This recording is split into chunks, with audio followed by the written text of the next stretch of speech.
Baik, hari ini kita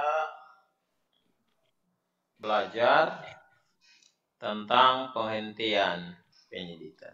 Suara saya jelas kedengarannya? Jelas, Pak. Bapak. Nah, kita belajar tentang penghentian penyidikan. Nah, apa yang dimaksud dengan penghentian penyidikan itu? Ya, nah, penghentian penyidikan itu dilakukan oleh penyidik. Ya, penghentian penyidikan dilakukan oleh penyidik dengan menerbitkan surat pemberitahuan penghentian penyidikan atau SP3 untuk disampaikan kepada penuntut umum, tersangka dan atau keluarganya dan pelapor. Ya, sekali lagi penghentian penyidikan itu dilakukan oleh penyidik dengan menerbitkan surat pemberitahuan penghentian penyidikan atau SP3 untuk disampaikan kepada penuntut umum, tersangka dan atau keluarganya dan pelapor. Ya, dan pelapor.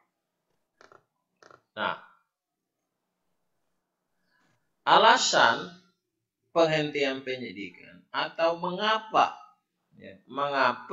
penyidik melakukan penghentian penyidikan itu ada beberapa alasan. Yang pertama, alasan penghentian penyidikan yang pertama adalah tidak cukup bukti. Tidak cukup bukti. Artinya, tidak cukup bukti artinya bahwa peristiwa yang dilakukan penyidikan itu tidak cukup bukti, artinya tidak ada dua alat bukti yang sah yang dapat membuktikan bahwa telah terjadi tindak pidana. Itu tidak cukup bukti. Kemudian yang kedua adalah peristiwa itu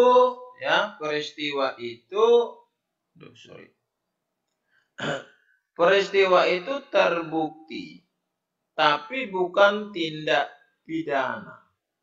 Peristiwa itu terbukti tapi bukan tindak pidana. Misalnya ternyata peristiwa yang disidik itu adalah peristiwa perdata, bukan peristiwa pidana.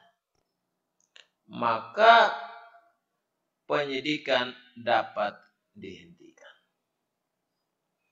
Kemudian yang ketiga adalah penyidikan dihentikan demi hukum. Penyidikan dihentikan demi hukum.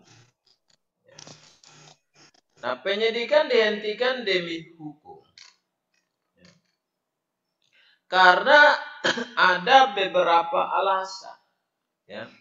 Penyidikan dihentikan demi hukum karena beberapa alasan. Pertama, tersangka meninggal dunia. Kalau tersangka meninggal dunia, maka penyidikan itu tentunya gugur atau harus dihentikan. Pasal 77 KUH pidana. Kedua, perkara itu nebis in idem. Suatu perkara yang dilaporkan, ternyata perkara itu sudah diputuskan oleh pengadilan dan putusannya telah berkekuatan hukum tetap. maka perkara itu harus dihentikan sebab ada asas hukum yang disebut dengan asas nibis in idem, bahwa suatu perkara tidak dapat diajukan untuk diadili dua kali. Perkara yang sama, terdakwanya sama, peristiwanya sama, tidak bisa diajukan dua kali untuk diadili. Nah, karena itu, kalau dalam penyidikan ditemukan bahwa peristiwa yang disidik itu sudah pernah diputus oleh pengadilan, maka penyidikan itu harus dihentikan demi hukum. Kemudian yang ketiga, perkaranya daluarsa. Nah, perkaranya itu daluarsa. Pasal 78 sampai dengan 79 KUH pidana. Ya, di dalam hukum pidana sudah dikenal adanya daluarsa, hak penuntutan. Kemudian yang keempat, kenapa penyidikan dihentikan demi hukum? Karena keadilan restoratif. Ya. Keadilan restoratif justice. Ya. Dapat dilihat dalam pasal 12 Peraturan Kapolri nomor 6 tahun 2019 tentang penyidikan perkara. Nah, apa yang dimaksud dengan keadilan restoratif? Keadilan restoratif adalah penyelesaian kasus pidana. Keadilan restoratif adalah penyelesaian kasus pidana yang melibatkan pelaku, korban dan atau keluarganya, serta pihak terkait. Ya. Dengan tujuan agar tercapai keadilan bagi seluruh pihak. Sekali lagi, keadilan restoratif adalah penyelesaian kasus pidana. Ya, penyelesaian kasus pidana yang melibatkan pelaku, korban dan atau keluarganya, serta pihak terkait. Dengan tujuan agar tercapai keadilan bagi seluruh pihak. Ya. Nah, syarat dari keadilan restoratif, ya, syarat keadilan restoratif yang menjadi alasan penghentian penyidikan, yang pertama syarat material. Ya. Syarat material adalah perkara itu tidak menimbulkan keresahan masyarakat atau tidak ada penolakan masyarakat. Jadi syarat material tidak menimbulkan keresahan masyarakat atau tidak ada penolakan, ya, tidak ada penolakan dari masyarakat, ya. Tidak ada penolakan dari masyarakat. Ya. Kedua, tidak berdampak konflik sosial. Jadi kalau perkara itu tidak berdampak konflik sosial, ya bisa dihentikan. Ya. Dengan alasan keadilan restoratif. Ini syarat materi. Jadi pertama, perkara itu memang tidak menimbulkan keresahan dalam masyarakat. Tidak ada penolakan masyarakat. Tidak berdampak konflik sosial. Ya. Misalnya kasus seperti pembunuhan seorang bayi dan seorang ibu yang di Kupang dikenal dengan pembunuhan Astrid Lyle itu jelas tidak bisa dihentikan dengan alasan syarat keadilan restoratif. Mengapa? Karena perkara itu menimbulkan keresahan dalam masyarakat. Tuntutan dari masyarakat untuk segera menyelesaikan perkara itu. Dan tidak juga bisa dihentikan karena bisa saja berdampak konflik sosial di dalam masyarakat. Karena itu, ada syarat yang harus dipenuhi. Ketiga, adanya pernyataan dari semua pihak yang terlibat untuk tidak keberatan dan melepaskan hak menuntutnya di hadapan hukum. Ya, di hadapan hukum. Ya. Adanya pernyataan dari semua pihak yang terlibat untuk tidak keberatan dan melepaskan hak menuntutnya di hadapan hukum. Jadi ada 3 alasan material suatu tindak pidana dapat dihentikan demi hukum karena keadilan restoratif. Ya. Pertama, perkara itu tidak menimbulkan keresahan, ya, tidak menimbulkan keresahan masyarakat atau tidak ada penolakan masyarakat. Dan yang kedua, tidak berdampak konflik sosial. Dan yang ketiga adalah adanya pernyataan dari semua pihak yang terlibat untuk tidak keberatan dan melepaskan hak menuntutnya di hadapan hukum. Ya, itu 3 alasan. Kemudian 4, ada prinsip pembatas. Ada prinsip yang membatasi suatu perkara itu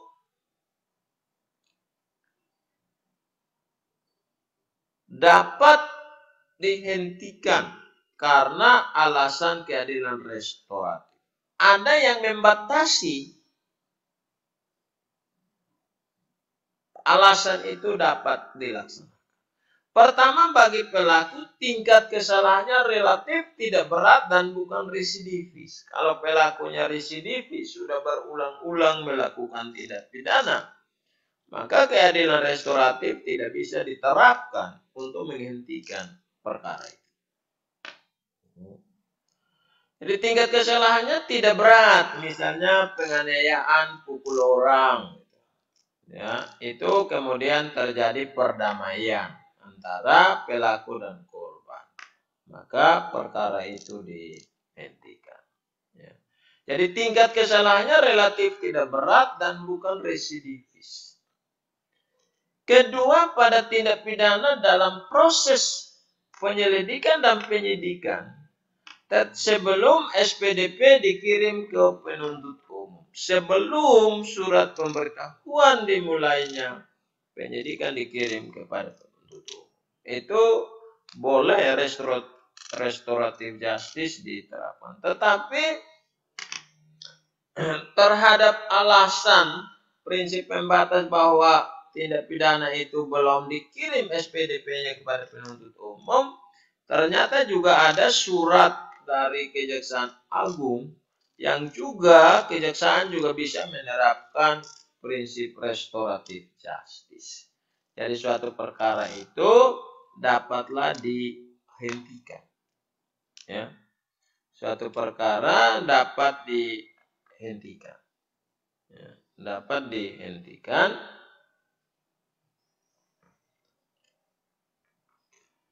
demi hukum. Ya.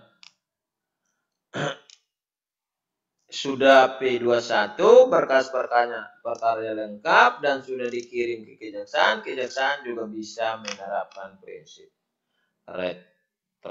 restoratif justice.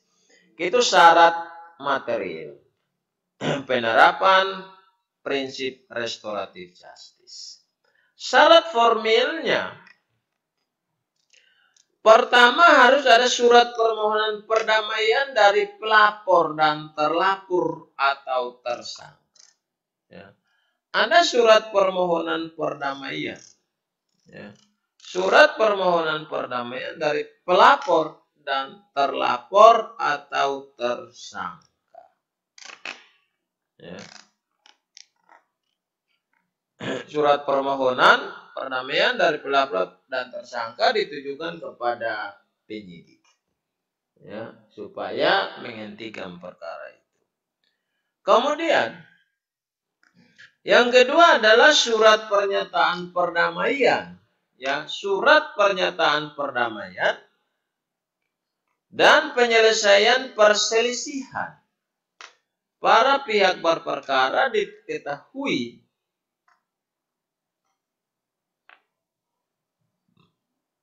oleh pihak yang berwenang dan disertai alasannya kepada penyidik. Kemudian berita acara pemeriksaan tambahan pihak yang berperkara.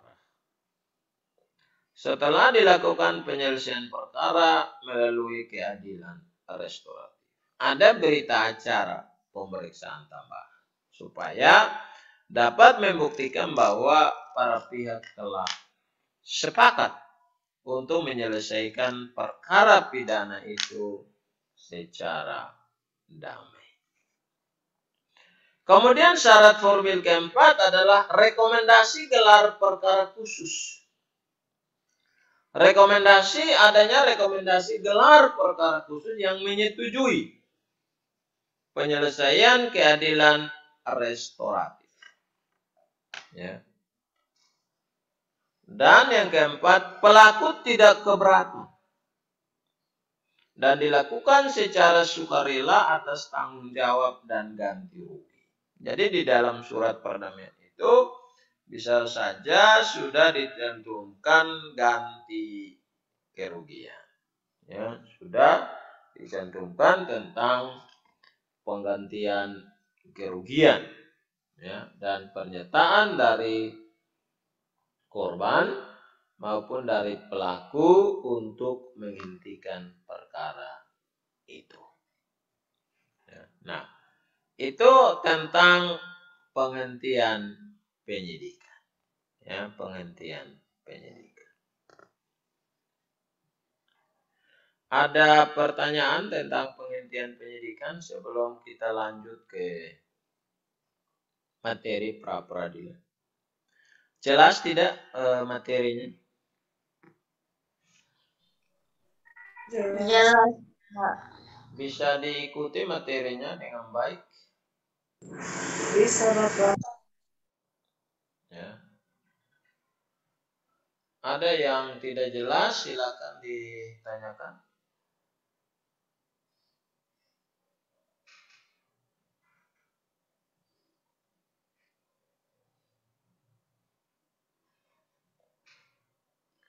Apa ada yang tidak jelas?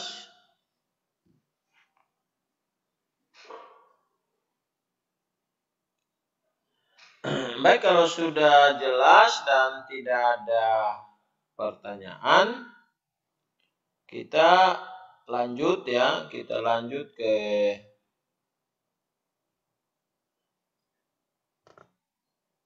kita lanjutkan ke materi berikutnya adalah pra peradilan, ya, pra peradilan.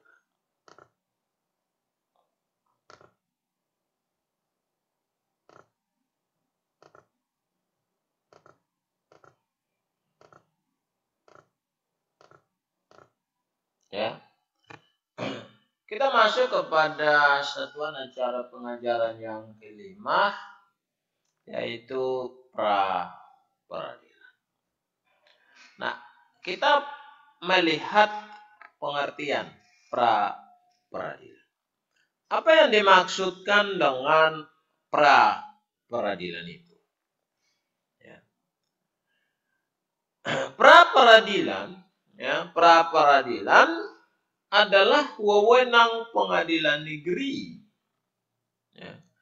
Pra peradilan adalah wewenang pengadilan negeri untuk memeriksa dan memutus menurut cara yang diatur menurut undang-undang tentang sah atau tidaknya penangkapan, penahanan, penghentian penyidikan atau penghentian penuntutan, penetapan tersangka, penyitaan dan penggeledahan.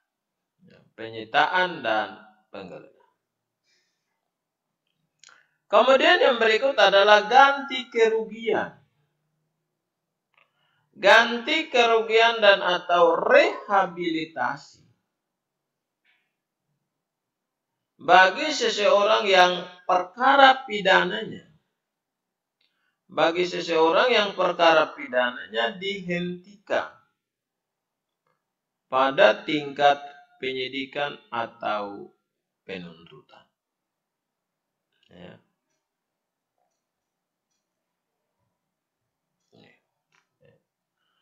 Jadi ini pengertian pra peradilan.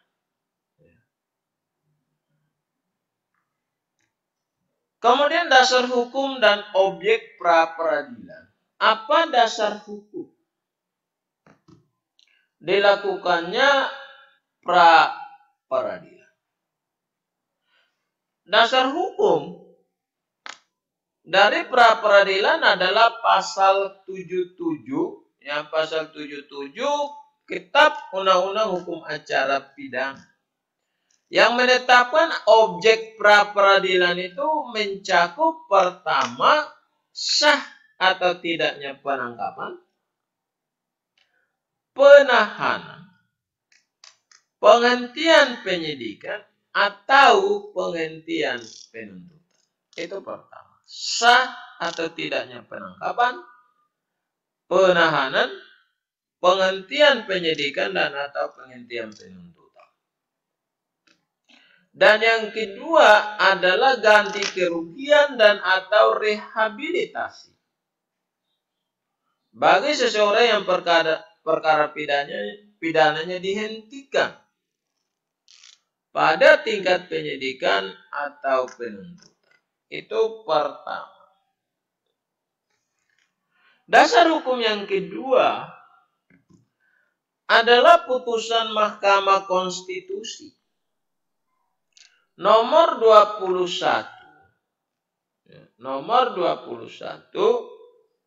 garing PUU datar 12 Romawi garing 2014 tanggal 28 April 2015 tambah tanggal 28 April 2015 yang menambah objek pra peradilan pada pasal 77 KUHP termasuk penetapan tersangka, penggeledahan dan penyitaan.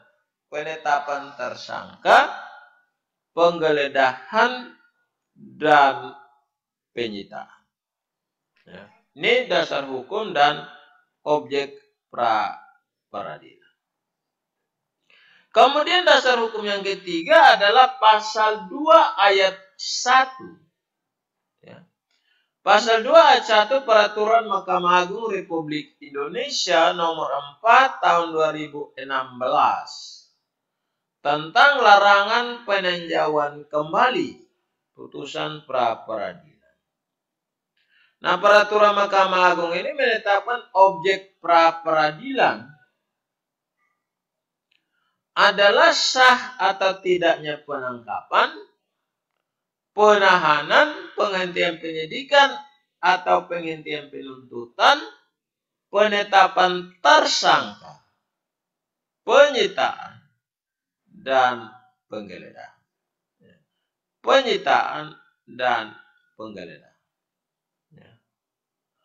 Objek pra peradilan itu sah atau tidaknya penangkapan, penahanan, penghentian penyidikan atau penghentian penuntutan, penetapan tersangka, penyitaan dan penggeledahan. Ini objek pra peradilan. Kemudian ganti kerugian dan atau rehabilitasi Ya. Ganti kerugian dan atau rehabilitasi bagi seseorang yang perkara pidananya dihentikan pada tingkat penyidikan atau penuntutan. Ya. Ganti kerugian dan atau rehabilitasi bagi seseorang yang perkara pidananya dihentikan pada tingkat penyidikan atau penuntutan. Ini ada objek pra peradilan menurut pasal 2 ayat 1 peraturan Mahkamah Agung nomor 4 tahun 2016. Jadi dari dasar hukum ini kita dapat memahami bahwa objek pra peradilan ini, ya, objek pra peradilan ini sudah jelas, ya, diatur di dalam Peraturan Mahkamah Agung nomor 4 tahun 2016. Yaitu gabungan objek pra peradilan yang diatur dalam pasal 77 KUHP dengan putusan Mahkamah Konstitusi. Sehingga objek pra peradilan itu mencakup sah atau tidaknya penangkapan, penahanan, penghentian penyidikan atau penghentian penuntutan, penetapan tersangka, penyitaan dan penggeledahan. Ditambah dengan ganti kerugian dan atau rehabilitasi bagi seseorang yang perkara pidananya dihentikan pada tingkat penyidikan atau penuntutan. Ya. Nanti diperhatikan waktu kita lagi 10 menit, setelah itu 40 menit selesai, putus, nanti Anda masuk lagi di link yang sama. Paham ya? Paham, Bapak. Paham, Pak. Okay. Baik, kita lanjutkan. Itu tentang dasar hukum dan objek pra peradilan. Kita lanjutkan siapa yang berhak mengajukan pra peradilan. Ya. Siapa saja yang berhak mengajukan pra peradilan. Nah, pihak yang berhak mengajukan pra peradilan yang pertama adalah tersangka atau keluarga atau kuasa hukum. Tersangka atau keluarganya atau kuasa hukum terhadap sah tidaknya penangkapan, penahanan, penetapan tersangka, penyitaan, penggeledahan dan ganti rugi. Ya. Tersangka atau keluarga atau kuasa hukum terhadap sah tidaknya penangkapan, penahanan, penetapan tersangka, penyitaan, penggeledahan dan ganti rugi. Kemudian pra peradilan juga dapat diajukan oleh penyidik, penuntut umum atau pihak ketiga yang berkepentingan terhadap sah atau tidaknya penghentian penyidikan dan penuntutan atau sah tidaknya penyitaan. Ya.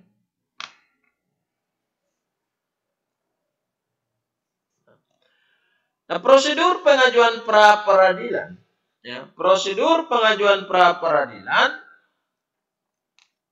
diawali dengan penyusunan, ya, penyusunan permohonan pra peradilan, penyusunan permohonan pra peradilan yang memuat alasan-alasannya, ya, dan ditujukan kepada ketua pengadilan negeri yang wilayah hukumnya mencakup tempat kedudukan termohon. Misalnya, tersangka mengajukan pra peradilan terhadap penyidik Polda Nusa Tenggara Timur, maka wilayah karena kedudukan Polda Nusa Tenggara Timur adalah di Kota Kupang, maka pengadilan negeri yang berwenang itu adalah pengadilan negeri kelas 1A Kupang. Ya. Jadi diawali dengan penyusunan pra peradilan. Dalam penyusunan pra peradilan itu dimuat alasan-alasannya. Setelah permohonan pra peradilan disusun, maka permohonan pra peradilan itu didaftarkan kepada pengadilan negeri yang wilayah hukumnya mencakup tempat kedudukan termohon. Ya. Nah, apa substansi atau materi dari suatu permohonan pra peradilan? Ya.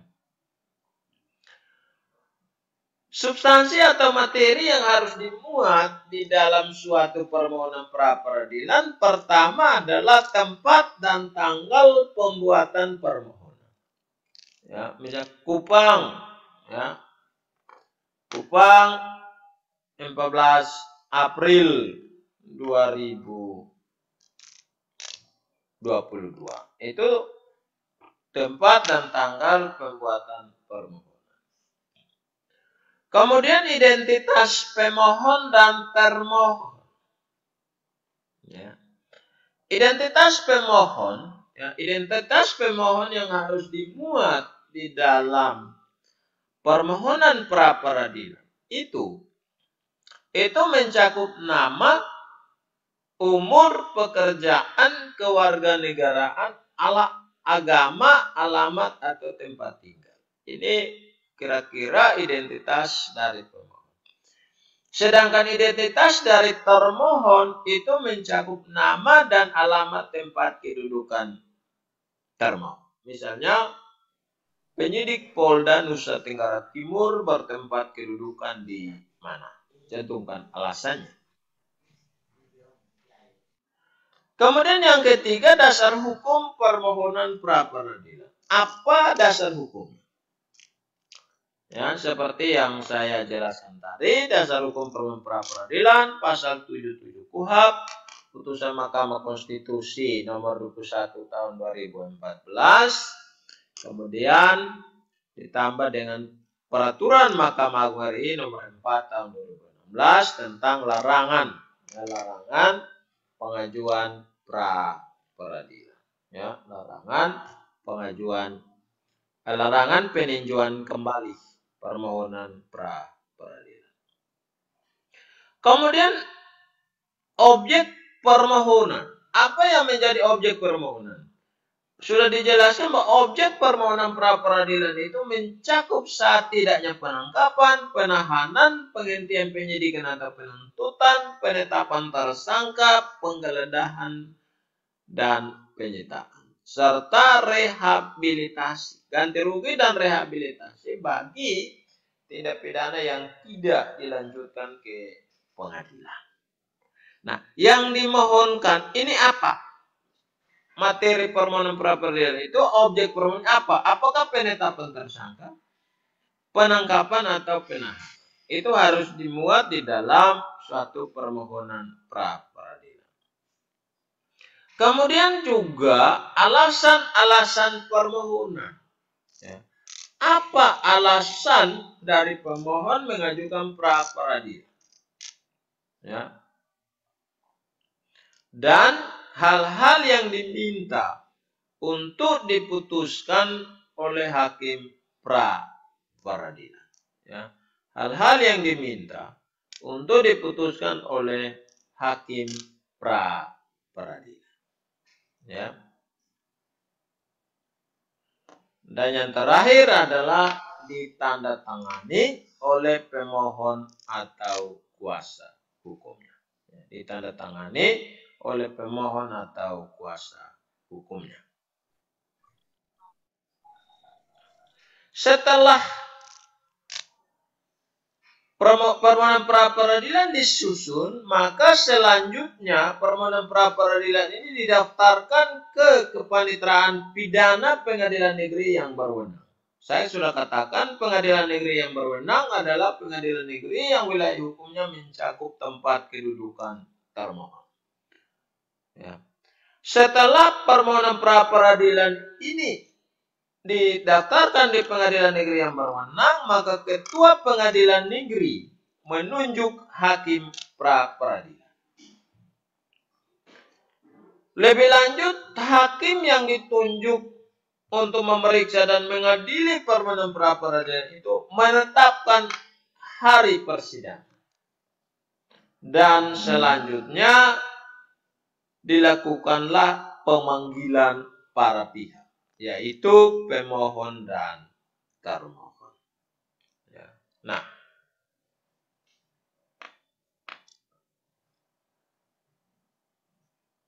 ini sisa 1 menit ya, 1 menit. Saya ingatkan lagi, kalau putus Anda masuk kembali di link yang sama ya, untuk kita lanjutkan ke pemeriksaan permohonan pra peradilan ya, pemeriksaan permohonan pra peradilan.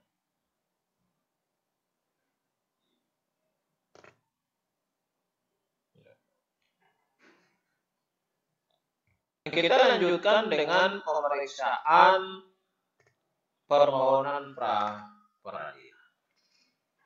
Nah, pemeriksaan permohonan pra peradilan ya, pemeriksaan permohonan pra peradilan dilakukan oleh hakim tunggal ya, dilakukan oleh hakim tunggal dengan tenggat waktu pemeriksaan selambat-lambatnya adalah 7 hari kerja. Nah, 7 hari kerja ini dihitung sejak sidang yang pertama ya, penetapan hari sidang yang pertama. Dan selambat-lambatnya 7 hari kerja, perkara itu sudah harus diputus oleh hakim pra peradilan. Ya, hakimnya itu adalah hakim tunggal. Nah, prosedur pemeriksaan ya, prosedur pemeriksaan dari permohonan pra peradilan ini ya, itu pertama dimulai dengan pembacaan permohonan oleh pemohon ya, pembacaan permohonan oleh pemohon ya. Kemudian yang kedua adalah eksepsi dan jawaban dari termohon ya. Pembacaan permohonan oleh pemohon. Kedua, eksepsi dan jawaban dari termohon ya, eksepsi dan jawaban dari termohon. Nah, biasanya pada hari pertama itu pembacaan permohonan oleh pemohon, pada hari kedua itu adalah eksepsi dan jawaban dari termohon. Kemudian replik dari pemohon. Replik itu adalah jawaban kembali dari pemohon untuk memberikan tanggapan terhadap eksepsi dan jawaban dari termohon.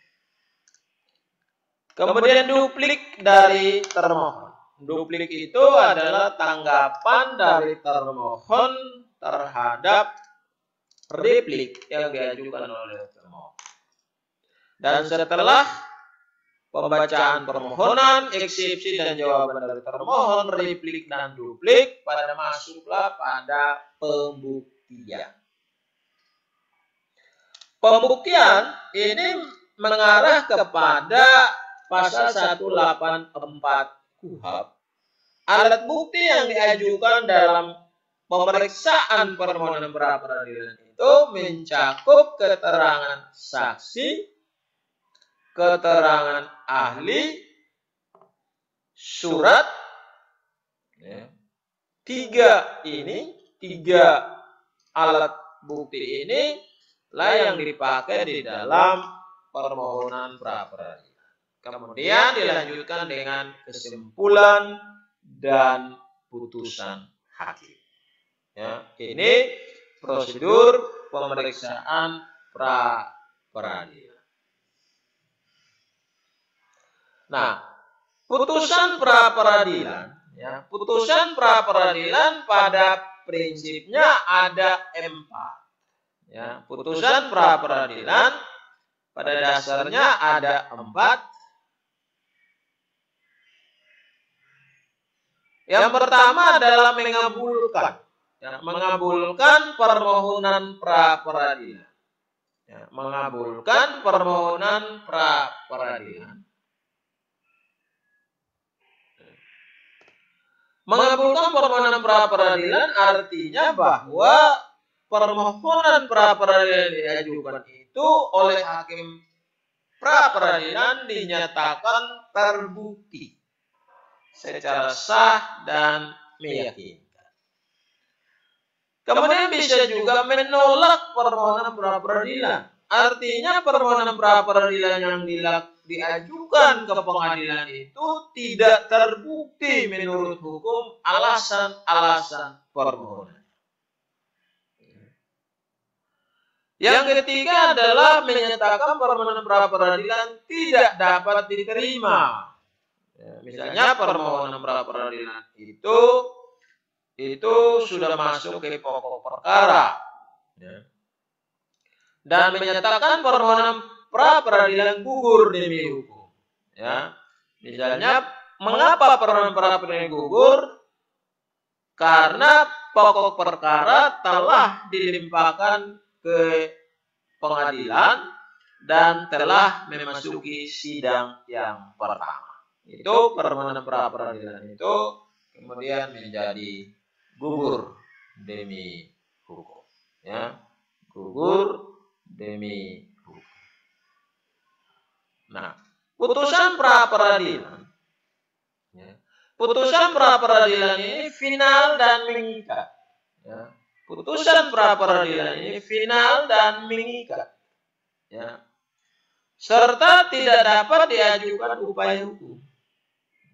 Putusan pra peradilan final dan mengikat serta tidak dapat diajukan upaya hukum.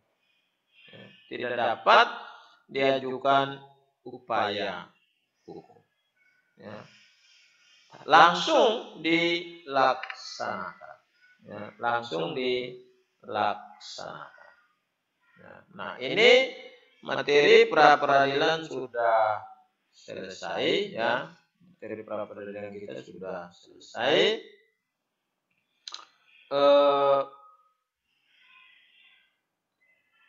Ada pertanyaan tentang materi ini?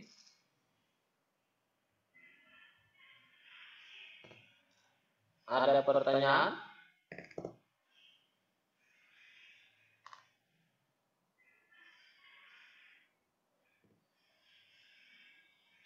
Apa ada yang tidak jelas? Saya ingin bertanya, Bapak. Silakan. Saya ingin bertanya, Bapak. Ya, silakan. Baik, Bapak, terima kasih. Seperti yang Bapak jelaskan, di dalam tahap prosedur pemeriksaan itu terdapat pembuktian, Ya, Bapak. ya. Dan seperti Bapak jelaskan juga di dalam KUHP juga sudah mengatur yang bisa dihadirkan, misalnya hanya dapat dihadirkan saksi. Apakah pemeriksaan itu dapat terus berlanjut, Bapak? Ataukah harus apakah harus semua alat bukti yang harus dihadirkan baru bisa dilanjutkan pemeriksaan? Apakah harus seperti itu, ataukah salah satu saja sudah cukup untuk melanjutkan pemeriksaan, Bapak?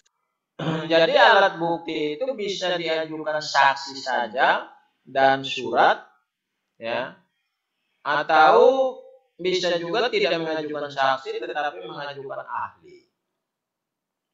Nah, alat bukti dalam pasal 184 KUHP itu adalah keterangan saksi, keterangan ahli, surat, petunjuk, dan keterangan terdakwa. Namun dalam pra peradilan terdakwanya belum ada.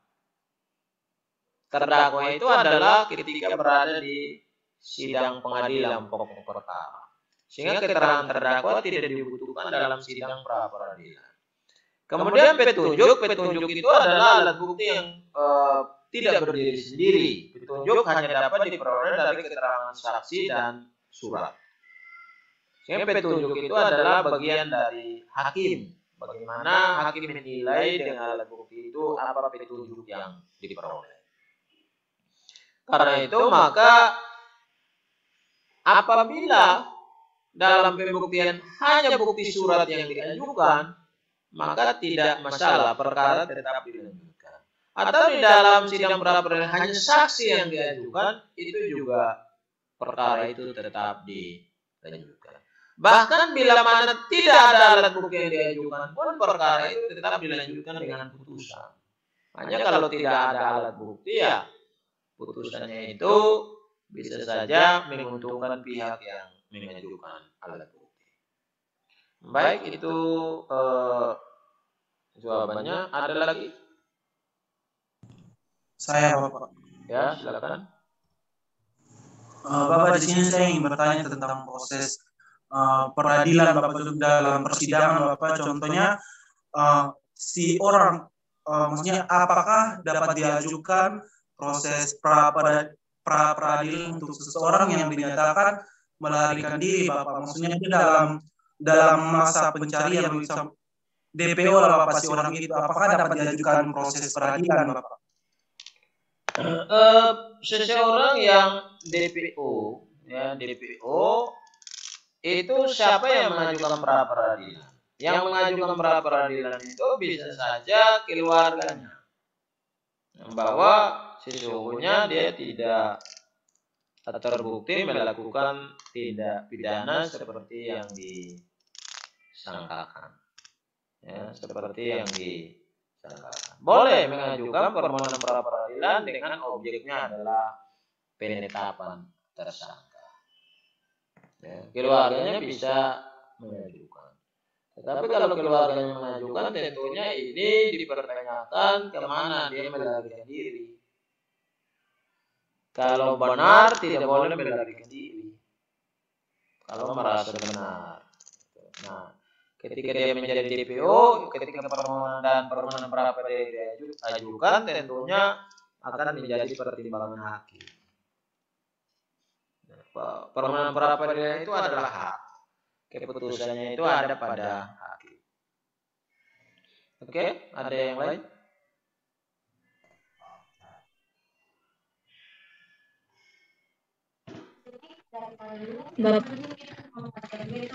Betul. Silakan, Syafri Nusdawa. Pak, saya mau bertanya. Ya, Santri dulu. Saya ingin bertanya, Pak, jika contohnya seperti kayak pasal ini berkas yang saya laporkan ke pengadilan, ke kepolisian sudah P21. Itu artinya sudah lengkap. Jadi orang yang saya laporkan ini mengumpulkan bukti untuk bandingin saya. Itu contohnya seperti apa ya, Pak? Karena sudah mencoba bukti untuk bandingin saya. Perkara yang sudah dinyatakan lengkap P21 itu perkara itu oleh penyidik oleh penuntut umum segera dilimpahkan ke pengadilan dengan terlebih dahulu menyusun surat dakwaan. Ya, dengan terlebih dahulu menyusun surat dakwaan. Jadi belum ada banding di situ. Banding itu setelah adanya putusan pengadilan negeri, barulah diajukan banding bisa oleh terdakwa atau penuntut umum. Tapi kalau dalam hasil penyidikan dianggap P21 oleh jaksa penuntut umum, maka berkas perkara itu selanjutnya dilimpahkan oleh penyidik kepada penuntut umum bersama-sama dengan tersangka dan barang bukti. Setelah penuntut umum menerima penyerahan berita acara penyidikan bersama dengan tersangka dan barang bukti, maka penuntut umum menyusun surat dakwaan, dan setelah menyusun surat dakwaan maka perkara itu segera dilimpahkan ke pengadilan negeri yang berwenang untuk dilakukan penuntutan. Seperti itu proses pemeriksaan suatu perkara pidana dari penyidikan kepada penuntut umum dan penuntut umum kepada pengadilan. Demikian. Ada yang lain?